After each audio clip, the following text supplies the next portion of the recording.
Assalamu alaikum. Бүгін 2024 жыл 7 июнь. Европадан келген жүзімдер.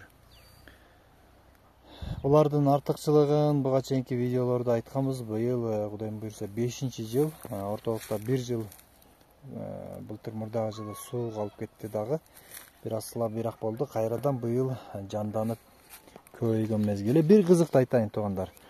Мынау ушул былтыркы бутагы мынау.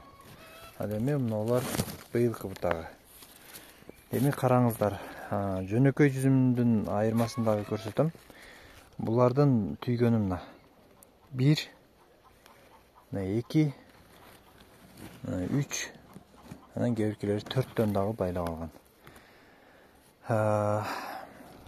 Обычный жүзүмдөрдү бир бутакка бирден шиңгил гана жүзүм калтырган жакшыраак. Ал эми бул жүзүмдөрдүн күч кубаты мына ушунда. Мына ушул 3 шиңгилди тең. 3 шиңгил жүзүмдү тең бышырат бул. Ушул аягына чейин бышырып өмөсүн берет туугандар. Өтө күчтүү, өтө мощный жүзүмдөр. Мына алгандарын көрүңүздөр.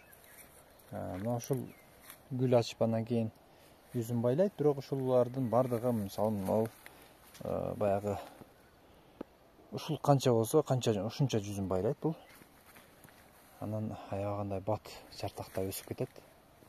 Тез бутап карап турушуңуздар керек. Аябай экспортко аябай жакшы булардын мөмөлөрү. Чоң болот дагы. Мөмөлөрү катуу, тез эле былжырап чирип кетпей турган жүзүмдөр туугандар.